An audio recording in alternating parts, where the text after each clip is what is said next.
Hey folks, Quillian here, and welcome back to our Let's Play of Hearts of Iron 3 as the Soviet Union. We are still very much in the setup phase. We have not unpaused the game yet. Still January 1st, 1936, and in fact, we most likely will not unpause it by the end of this video either. Buckle in, it's going to be exciting. Alright, let's go to the Politics tab and see what kind of mess we need to correct over here. We are being noted that we can enact more efficient laws. However, to enact our specialist training, which is down here, training laws, which we definitely want, it does require $96 to do that. We only have $49 right now.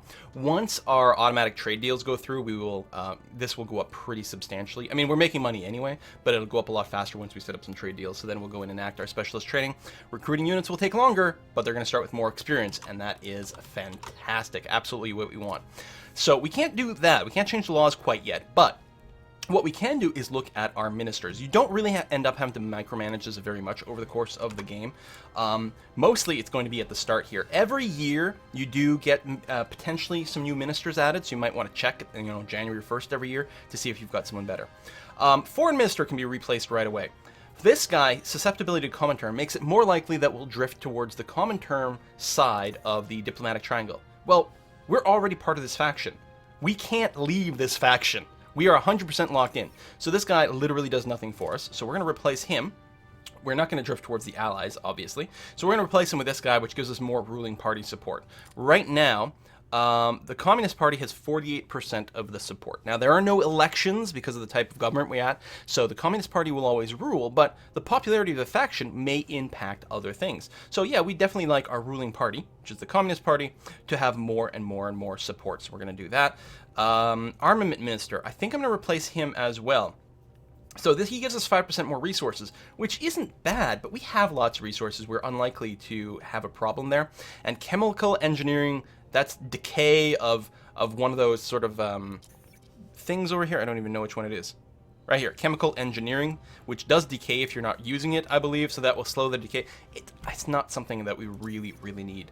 But Joseph Stalin over here gives us 20% more supplies. That is fantastic. Supplies really are the backbone of your army, and as I mentioned before with our technologies, anything we can do to reduce the supply loss, increase its throughput, or increase its overall amount is going to be really, really good for us. You can see we don't have replacements for a lot of these ministers. We just don't have that number. Chief of the Army over here, 10% less supply consumption. Love that. In fact, our only two options are the same thing. So, the guns and butter doctrine is pretty good. Chief of the Air Force over here, we do have two options. Light aircrafts, I think, is mostly going to be what we're interested in, and reducing its decay of the practical knowledge of that will be excellent. It's possible that we're going to build enough of these and use enough of them in battle that we're not going to have to worry about decay, but I think we're going to leave it as is, and that's okay. Politics tab is good. We're going to have to come back and change some of our laws later on when it becomes an option. Overall, okay. Intelligence. So these are our spies. Now, it's on the technology tab that we allocate some of our leadership to espionage, which makes more spies for us, but it's on the intelligence tab that we actually allocate them in places, and we can set priorities. In particular, here is all of our domestic spies that keeps our country safe. We want to make sure that this has top priority. Every country, including your own, can have a maximum of 10 spies. We want to set our own country as our top priority because we want to make sure there's 10 spies here all the time. Once new spies become available, they will go here. What do we want them to do? Well, mostly counter-espionage so that other countries can't mess with us. We probably want them to help raise our national unity a bit. This is going to raise up later on when we do a purge, and it should mostly be okay, but I'm going to go and put like a little bit of love in there just to help my spies increase that a bit by, I don't know, discouraging certain dissent or something. We can also send a few foreign spies. In particular, I think it would be quite nice to have maximum spies in Germany. I'm going to set it as a second priority. So first, we'll make sure to cap off ourselves, and then after that, Germany. And what do we want them to do there? Mostly counter-espionage, so that they don't mess with us. If you're going to attack another country, you might want to disrupt their national unity, which will make them surrender faster. And that can be pretty good. We might want to do that for Finland. Make the Finnish Winter War a lot shorter. I don't know what their national unity is right now. But it could be a thing.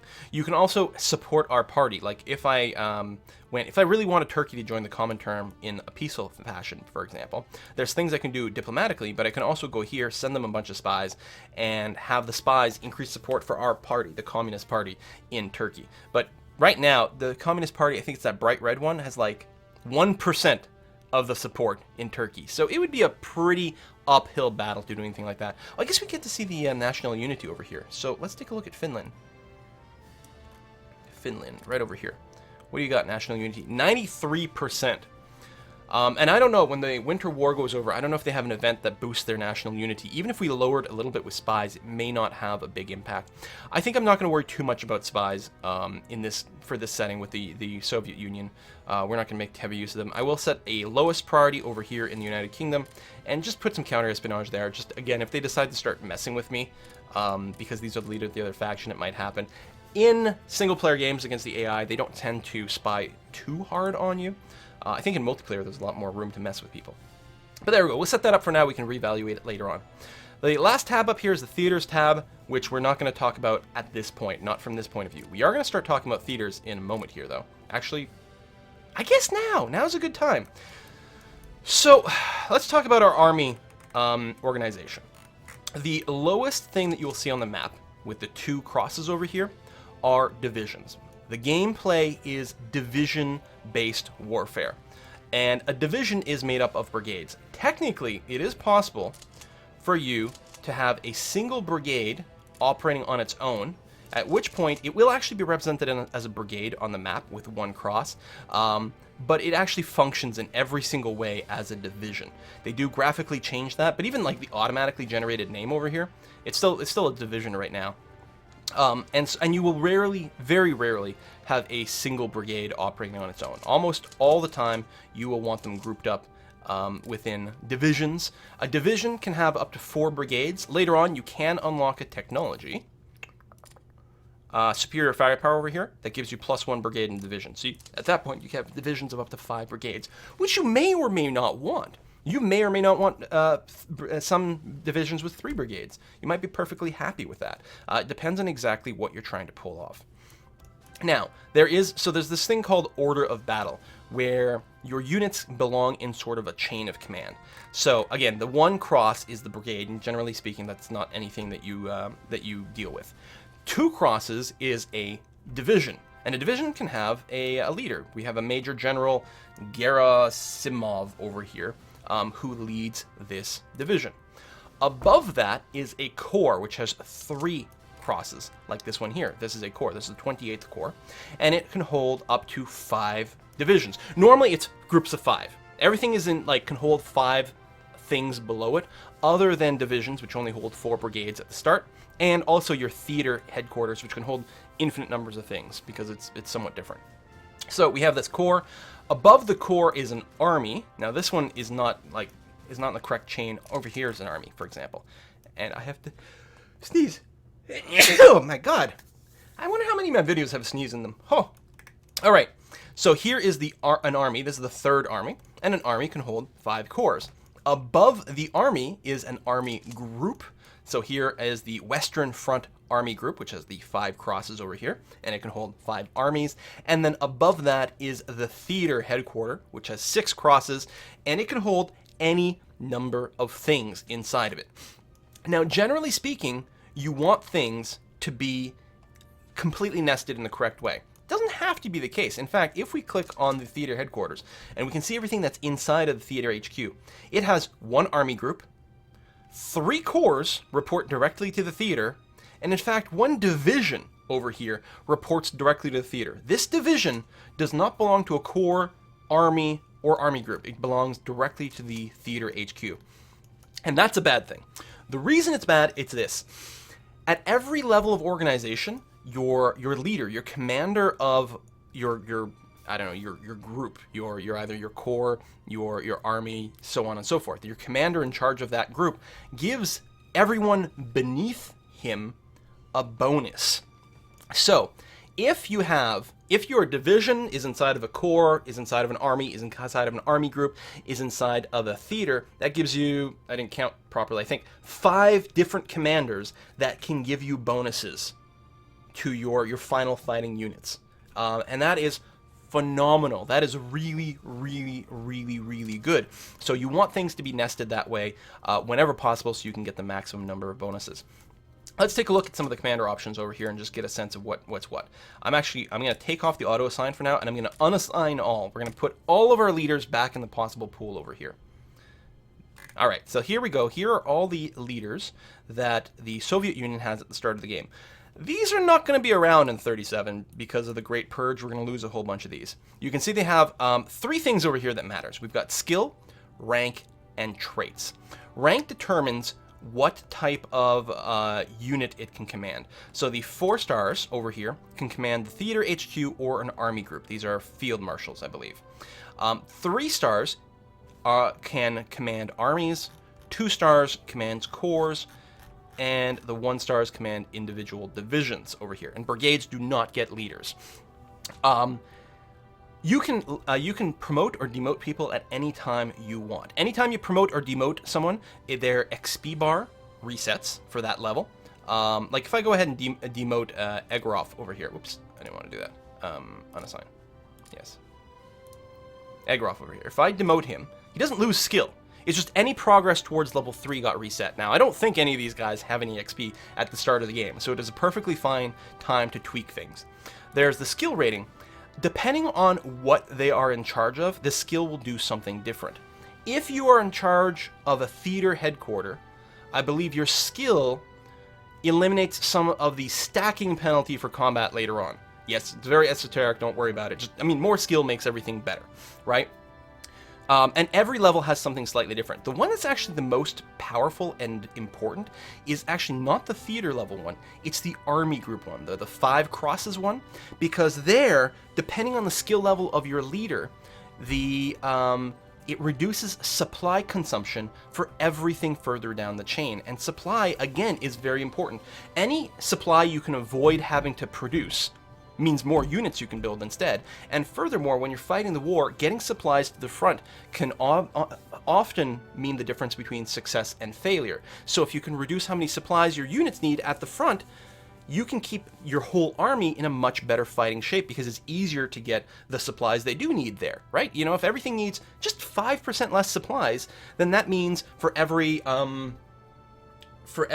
19 units, 1 unit is effectively free. More or less. Am I thinking that correctly? Something like that, anyway. So, army groups, you tend to want to have your highest ranked leaders in there. Highest skilled leaders in here. So, for example, we might want to get Zhukov over here ranked up to field marshal. So now he can run a army group. There are also traits over here. Now, traits are very interesting. They have a variety of different modifiers. They come in these sort of goldy, bronzy colors, and also these gray ones. Golden things affect everything at its level and below in the chain, right? So Egorov over here, if I put him whatever position, if I put him in the theater position, right at the very top, then literally everything below him will get a bonus to their defense. It is worth noting that the higher up in the chain you are, the less your bonus applies to everything down below. If this guy, Egorov, were assigned to a division, that division would get the full 10% bonus. But for every step above that, the bonus gets, I think it's just halved. Let me think here.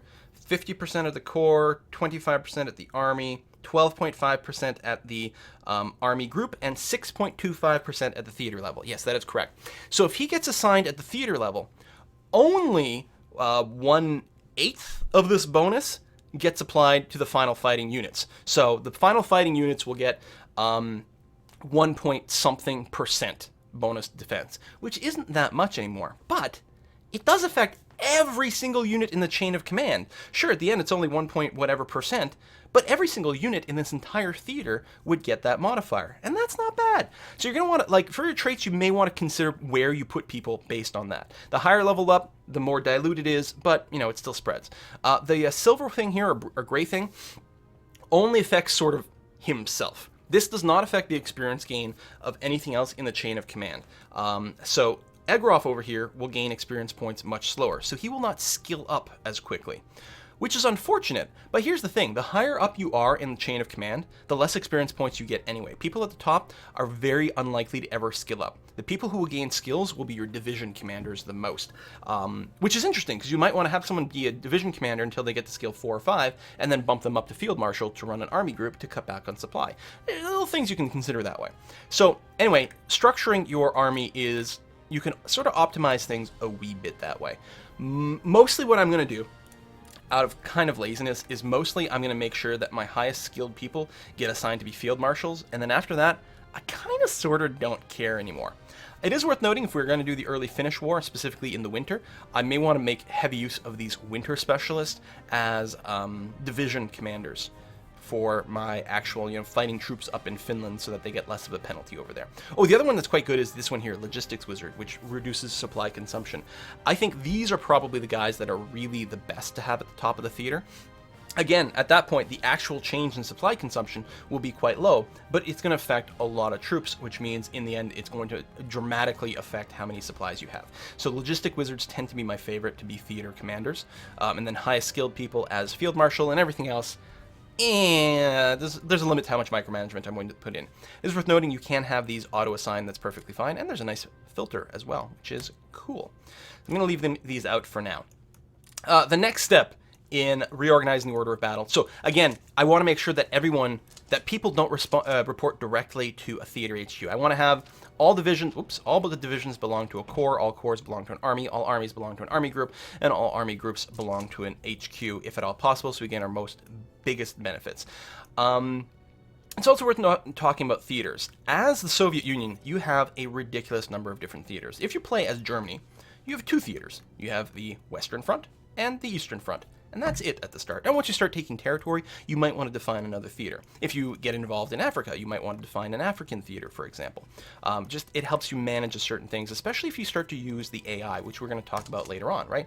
Over here, I can turn the AI on for this entire theater. And then the AI will be responsible for moving units around. I can also turn on the AI unit reorganization, which will give it the ability to create its own corps, armies, army groups, and so on and so forth, which we may or may not want to do.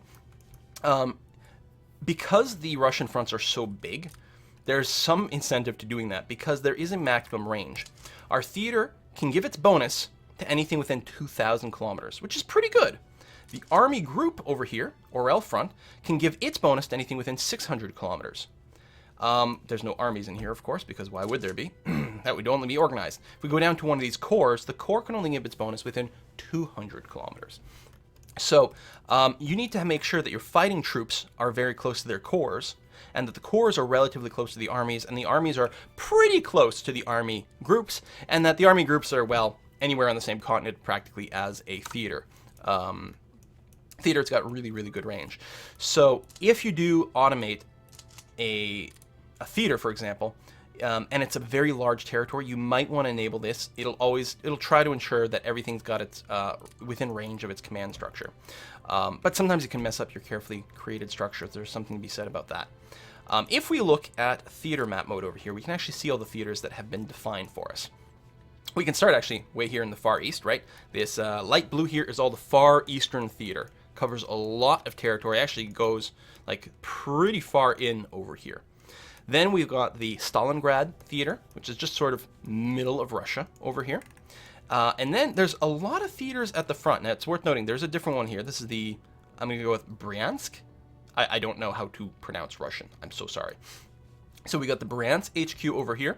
We've got the Kiev one, we've got the Odessa one, and the Stavka, which is all in caps, so I'm assuming it's some sort of acronym. And this actually does contain Moscow itself. Then here we've got the Leningrad HQ and the Archangel HQ, which is really going to be, I was going to say responsible for the Finnish Winter War, but no, it's going to be a combination. In fact, we might want to invade Finland from here. We've got a choice. We can invade from up here or from down here. Over here, the terrain is a lot rougher. There is a lot of forest over here. That's one of the reasons we can't come in here with tanks. Forests slow down tanks pretty dramatically. There's forest and there's woods. I think woods are less brutal. Oh, you can actually see movement cost, right? Attack penalties, attrition. Here, movement cost is higher. But then in addition to that, you get a penalty to your movement based on what type of unit you are. We have some cavalry at the start of the game here as the Soviet Union. Cavalry moves through forests and woods a lot easier than tanks do, so there's actually some purpose to that. Over here we've got plains, which is going to be pretty good, but weather also impacts your movement ability. There's the weather map mode over here. And so you've got like literal like weather. air pressure, wind speed, humidity. Like, how crazy is this stuff? If there's snow on the ground, there's that sort of thing. If it's raining, that can really slow down a lot of your vehicles as well.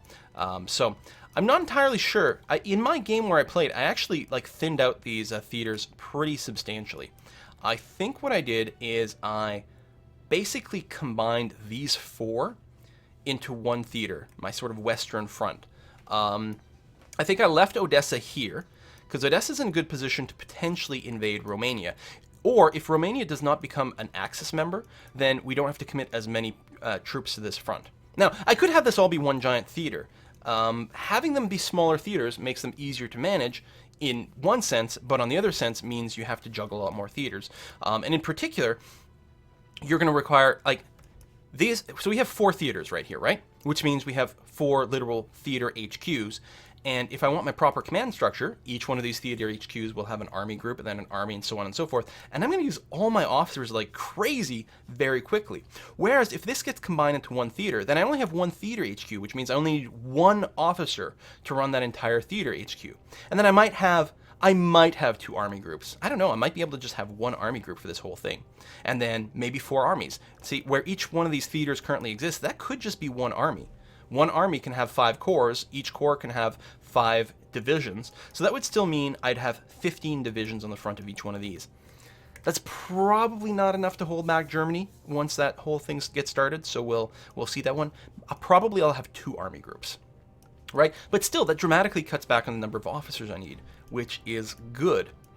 Especially if I take the Leningrad HQ away, right? Let's say I combine all 5 of these into one thing, which I might want to do. I might want to do that before or after the Finnish War. Like, to start off with, again, I won't actually have any combat on this front at first. There's the Finnish War, which is actually going to be a decision that presents itself, so it's like a really good thing. We're going to do that, and we're going to take over Finland. And then after that, I can thin out my my configuration up here and focus more in the south. I may want to, in fact, it's very likely, I would like to invade Turkey, at the very least, because I have that as one of my victory conditions I set up at the start of the game. And you also, one of the default ones is actually to take over Istanbul. So a war against Turkey would be quite nice at that point. So I can simplify things up here, redistribute some troops and some leaders down here, start another war. In fact, we might want to take Persia and Iraq. I don't know, bit of France over here. Afghanistan, hey, Soviet Union invading Afghanistan, I'm sure that's going to work perfectly well. But it gives us a lot more control of this area. There's some resources down here. It would give us access to the sea down here if we want, which we probably don't, because we'd have to build a lot of navy down there, but, you know, it's an option. And it should be relatively easy to do this if they haven't joined the Axis or the Allies yet. And then, after that, we position everything and wait for the Axis to attack us, right? Because Germany is most likely going to do that, which will also bring Japan into things. We've got a whole other front over here to manage, which is a giant pain in the butt. One thing I will probably do is change the theater over here. I will probably take... See, I don't know. The Stalingrad HQ is what's really set up to attack Turkey and Persia and Afghanistan. I'm just worried that the Far Eastern Theater is too big. It might be fine. What I might do for this theater is not automate the theater itself, but automate the army group, and we can have one army group over here in the true Eastern Front, which is most likely going to see most of the fighting. Manchukuo is a puppet of Japan, so we have to consider them to be the same as Japan in all this. So we're going to have to maintain a relatively strong front around there. Everything else will depend. We'll see what happens to Shaanxi over here. Shaanxi? I don't know. I don't know how to Russian. I don't know how to Asian. Xinjiang will be fine. They're one of our puppets, or not? They're not one of our puppets, but they're likely to join the common term, so they'll be on our side. So we'll have to see exactly what the front looks like at that point and play it by ear and see how many troops we can spare. So, how do you quickly reorganize your armies? Let's actually start in the Far East. I will do one of those, and then we will go, and I'll probably do it between episodes, right?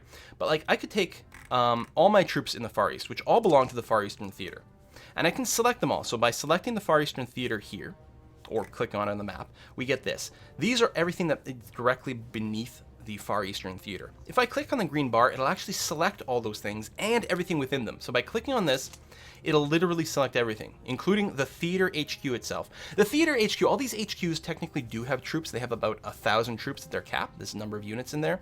But they're never meant to fight. They're really not there to fight.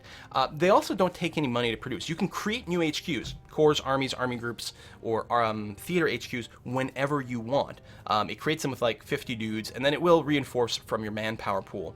And if you disband them, those people just go back to the manpower pool, but you don't actually have to waste any industrial capacity building them, other than reinforcing them. So at the start of the game here, it's perfectly fine for you to sort of bulk delete all the HQs if you really want to sort of reset your structure. Now, there's no real button to literally do that automatically, but what I'm going to do is I'm going to keep the Far Eastern Theater HQ there, and you can't delete this. As long as it has any provinces assigned to its theater, you can't actually disband that HQ. So I'm going to remove it from this list. Then I'm going to remove all the divisions. I want to keep them around. So anything that doesn't say HQ, I'm just going to remove it from this selection. There's not going to be that many in the east compared to the west. There's an armor division, that's a mountain division, more infantry. So the infantries are the X's. And this one here is motorized. So they've actually got simple sort of trucks and things. Motorized is not as good as mechanized. Mechanized is the really powerful, like, your infantry are... they're almost not infantry anymore. They're mostly like going around in armored like trucks that are quasi tanks all the time. Whereas the motorized, so that mechanized is like where they're all tanked up. Motorized basically means they got some trucks. So they move faster, but they're not terribly tougher. And this is a garrison one. Garrisons are interesting. They are basically as good as fighting as infantry, but much cheaper to build. The downside is they move extraordinarily slowly. You don't want to use garrisons as an attacking force, but they actually defend pretty damn well. So we're going to take them out of the picture. So we have every other HQ going on over here. Actually, I guess I'll keep the Far Eastern Front because I'm going to want that, and it's probably in the right place. I'm going to leave that, but everything else, I'm just going to go ahead and hit this button here to disband them all. So we get our manpower back. It's not really going to impact us too terribly. And then what we can do to structure things, well, there's a few things. Some people, what they like to do is grab a bunch of units and send them to some province that's got like a decent capital city, decent amount of supplies, so no one complains about supplies, and then reorganize from there. I don't know if that's going to be strictly necessary here. Our actual setup isn't going to be super sophisticated here because we're not planning on doing attacks. I'm not too worried about having like specialized armor corps, although we certainly could do that. For now, I'm just going to set up some very basic corps. So I'm going to grab like people who are geographically near each other. So let's say just these two over here. And then I'm going to hit this button. It'll create a higher command. So it's going to create a core HQ right over here and add those two to it. That's great.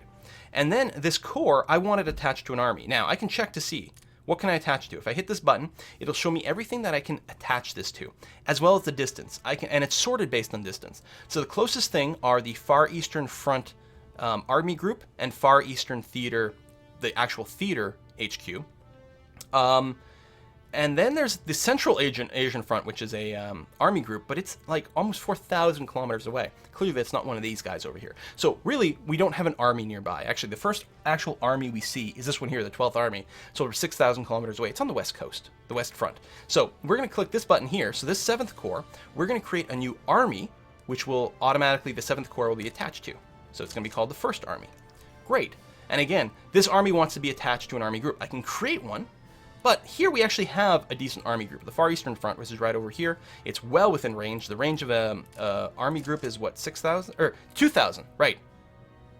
Oh, sorry, I just attached it to the theater. That's no, there we go. Here's the actual army group. Army group has a range of 600. We're clearly within that range, so we're totally okay. We're 98 kilometers from there, so we're well within range of that. So there we go. So here everything is configured pretty well. We're going to keep, let's see here. We're going to keep the core in this area. I'm just going to pull it back a little bit from the front, right? So we're going to have divisions on the front, and the core is going to be right behind it.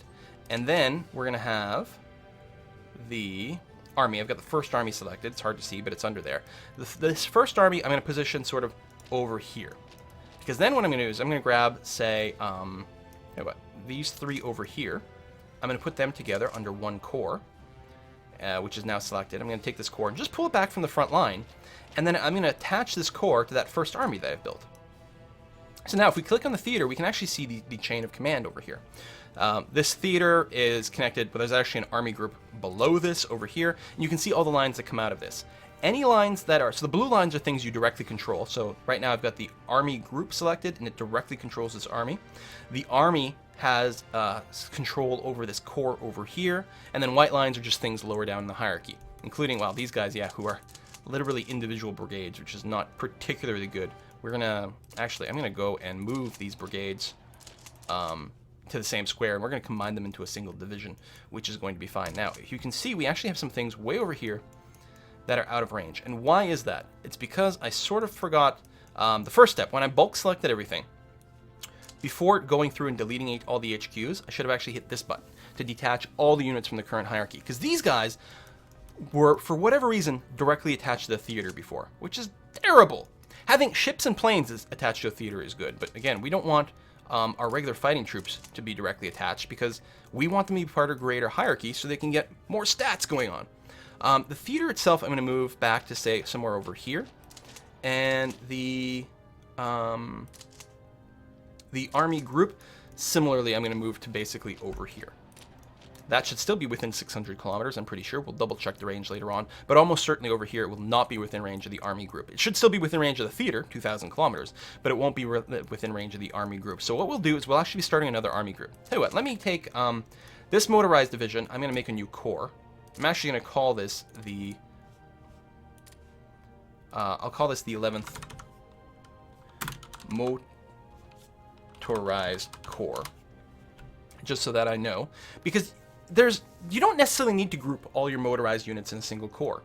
Same thing with armor or anything like that. You don't need to, unless you want to use them for specific maneuvers. Like you might want to have all your, especially tanks maybe together in one corps, or even an army that's all tanks.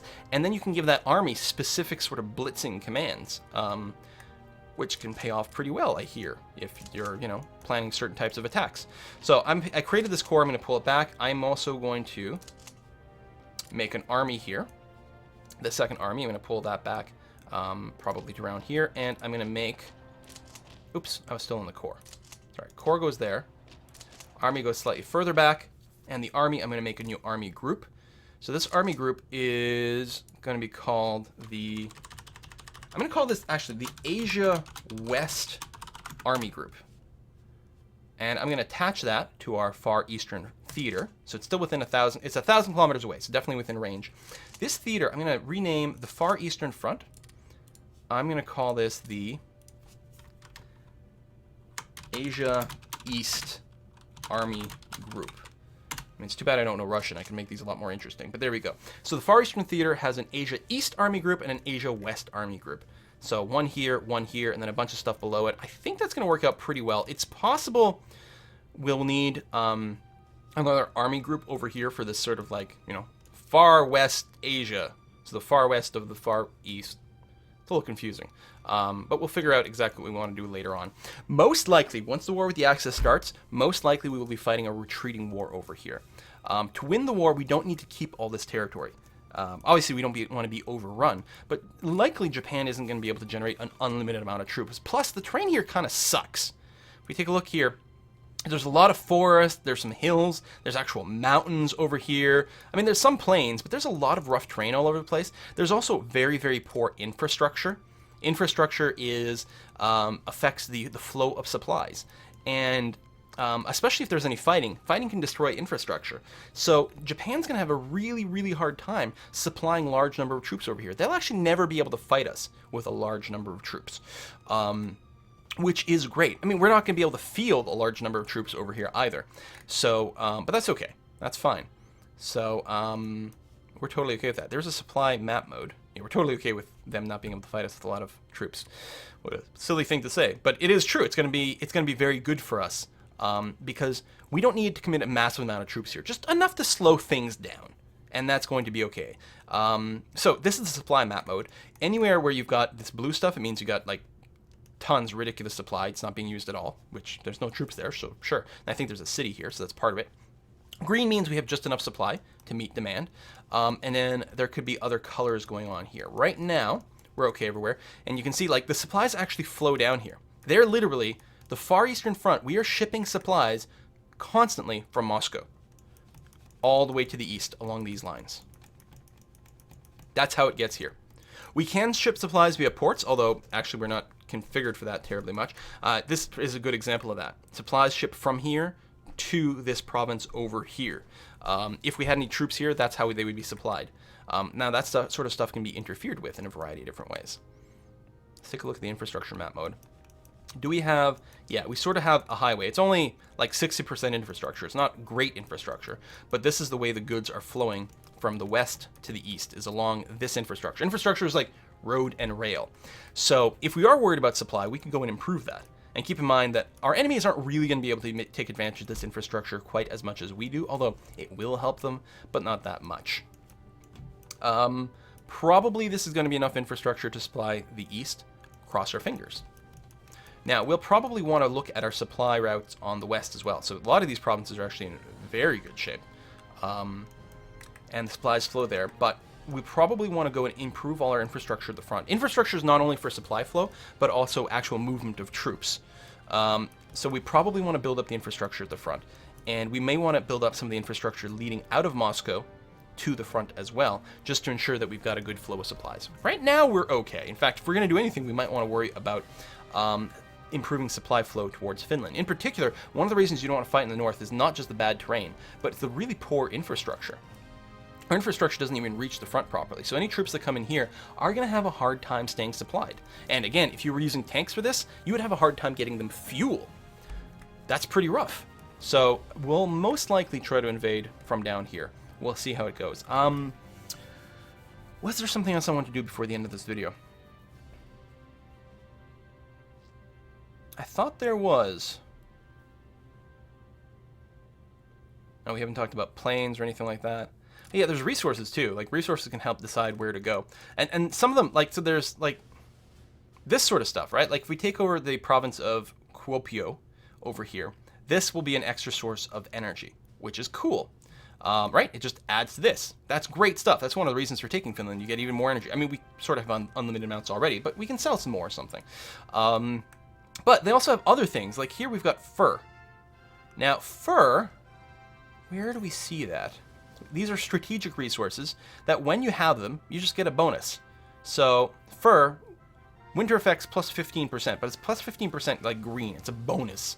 So we get, I think, better protection against that. If we have multiple sources, I don't know if it changes the amount or the bonus. I'm not sure. One thing that's worth noting is that anyone within your faction, you share the bonuses back and forth. Also, if you can get someone like close enough to your faction point, even if they haven't actually joined your faction. So they haven't joined your faction, so they won't give you, they won't join your wars, but they will still share some of their resources with you, which is kind of worthwhile anyway.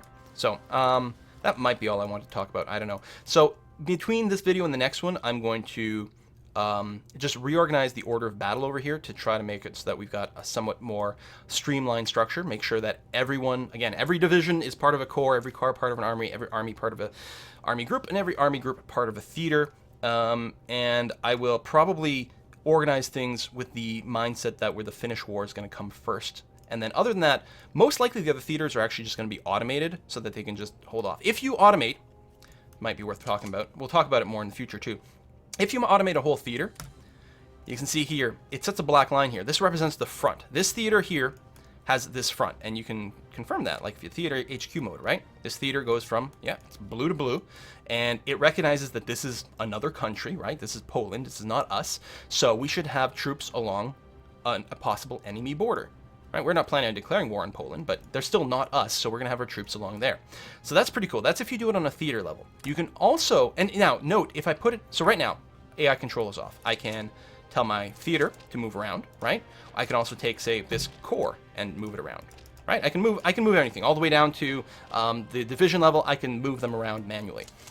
If I automate the theater, I can no longer move it, nor can I move anything below it because they're all completely automated. Now, that's not necessarily bad, especially for relatively straightforward defensive fronts. The other thing I could do is I could automate lower down. Like, instead of automating the theater, I could automate the army group. Now, this will still affect everything below it. So now my theater itself isn't automated. I can still move my theater HQ around. And anything that belongs directly to it, like this 22nd Corps, answers directly to theater group, doesn't talk to the army group. So I can still move the 22nd Corps as much as I want. But everything within the Western Front Army group, I can no longer move manually. You'll notice that it didn't automatically set up a front, right? The theater is aware of fronts. Anything below that isn't really aware of fronts in the same way, and you're not using them. If you're automating the theater, it makes sense that you just have a national front. Automating things lower down, you tend to want more manual control, is sort of the goal. I can even automate, you can't automate divisions. There's no button for that. But you can automate corps and anything above that. So I could take this corps, automate it, and just tell it, listen, this corps and all the divisions that belong to this corps, I'm going to tell you a province that's important. I can't move you. But what I can do is I can right-click somewhere. I can right-click, say, there. So I've just told you, your job is to keep Berezino safe. Now, this doesn't make sense right here, but you know what would make a lot of sense? Minsk over here, right? So now this corps will focus all of its divisions around here. It may pile them all in this province. It may sort of spread them out. There's different ways. You can also, I can tell you, look, listen, you corps, your job is not, your focus is not going to be defense.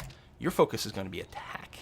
I want you to focus. If the war breaks out, your goal will be to take this province. It's got an airfield, it's got anti-aircraft guns, it's a city, it might be worth victory points, I don't know, that will be your goal. Because I put the goal in an enemy territory, it will set up a front. So all the units belonging to the 4th Corps are going to line up on this front, except the HQ. The HQ is actually smart enough when automated, it'll probably take a step back. Because the HQs are not meant to fight. The HQ will probably step back to here. All of our divisions will line up on the front, and when the war starts, these divisions will try to move towards this province. How does it move? Well, by default, it's set to a defensive stance, which means it won't take risks. It will attack if it's got overwhelming odds in our favor. But otherwise, it'll mostly just stay put at this line. If I go attacking, then it's going to be a bit more aggressive about advancing towards the target. If I go blitz, it'll go like crazy sauce trying to go for the target and won't even care about protecting its flanks, which normally it does, which means it's great if we want to move forward and maybe encircle someone else. So we're going to come around behind them, wrap them up, cut off their lines of supplies, which can starve them out. And also, if an enemy is literally encircled and surrounded on all sides, they will get a massive penalty to their combat. That's great, but if your army is blitzing forward or your units are blitzing forward, you are vulnerable to attacks from being flanked or even encircled yourself and being trapped in enemy territory, which would be terrible. So you can use this sort of combination of different things. So depending on what level you automate, you've got a bunch of different ways to go. Now, again, you can manually move units around, but we have so many damn units, why would you ever want to do that? It would be, you might be able to be more efficient than the AI, but it would be mind-bogglingly boring and would take you forever just to play through one day. So, we will be automating things at a variety of different levels. Early on, most likely, I will simply automate these whole theaters. All these defensive theaters, I'll probably just automate the theater itself. They'll just line things up along the border. Pfft, fine. But then when I'm playing an attack, I will probably do more automation at the army group or army or even at the corps level. And one thing I like to do when I'm attacking is if I see a good spot to encircle someone, I will actually detach. Like if I have like, let's say there's an empty spot here and there's an enemy army sitting here, or enemy units, I should say, sitting over here. And there's an empty spot here with no defenders, and I have like a tank over here, some armor. I will detach them from my structure. So they won't get as many bonuses, which is not good. But it means that they will no longer be part of the automated, say, army. And I will manually instruct them to just drive around the back. I'm hoping they don't get into combat, but I can do these quick little maneuvers there, and then once I've completed the maneuver, I'll usually reattach them to their command structures. They'll once again be automated. So it gets sort of a mix of automated and manual control. But again, we're still some ways from a war, and between episodes here, I will de-stupidify my my command structure. I might go ahead and do like one theater at a time. And again, what I forgot to do last time is step 1, I actually want to detach all units from their hierarchy. Step 2, I want to unselect all the actual divisions, leaving in all the HQs. This one will be quick.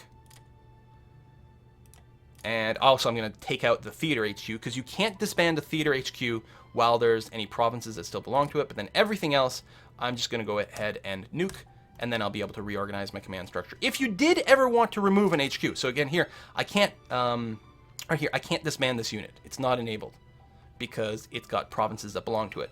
If I go into Edit Theater, so the way to do it is to actually, let's say I want to disband this HQ. The way to do it would be to go to another HQ, say Stavka over here. No, there we go, Stavka over here. Click the Edit Theater button, and then what I can do is I can draw squares and add provinces to Stavka. So if Stavka took away every provinces that belong to the Leningrad HQ, at that point, I could disband the Leningrad HQ. So if you do want to cut down on how many theaters you've got, you can do it that way. And I will be doing that later on because I don't think I'll need both Archangel and Leningrad. I don't know. We'll see how it goes. It wouldn't surprise me if Stavka took over Leningrad and then Archangel took over the ownership of Finland and basically set up a front line against Sweden and potential amphibious assault. That's the other way I could take out Finland, is if I did have some transport ships. I don't know if I have any. Oh, keep selecting the wrong thing. Yeah, I guess I can click here to cycle through. Okay, no, I only have the one fleet. If I did have transport ships, I could just land some troops directly in their cities, which are going to be their victory points, right? Helsinki's worth 2, Turku is worth 5, Viipuri is worth 1, which is really not very significant. Vasa is worth 5. Is there one in the north? No, there's no victory points in the north at all. So, depending on the national unity of Finland, and it's pretty high, most likely I'm going to have to grab them all. I could probably skip Viipuri, although obviously I'm going to grab it along the way since it's the first thing I'm going to run into. But I probably need Helsinki, Turku, and Vasa. But if I built a transport fleet, I might just be able to land troops in all 3 of these places right at the start of the war, and I might get them to surrender instantly. Even though these troops would be pretty vulnerable, if I take all their major cities, the population will just have to capitulate, and the army will never have a chance to kick me out of those places. It's an interesting idea. We'll see how it goes. Thanks for watching, folks. Again, between episodes, I'm going to go ahead and restructure my armies here so that they are in the proper order of battle. And I'll see you next time. We should still be January 1st. Unless I literally am looking to move someone like one province over for some reason, I might advance a couple of days, but probably not. See you next time, folks. Bye-bye.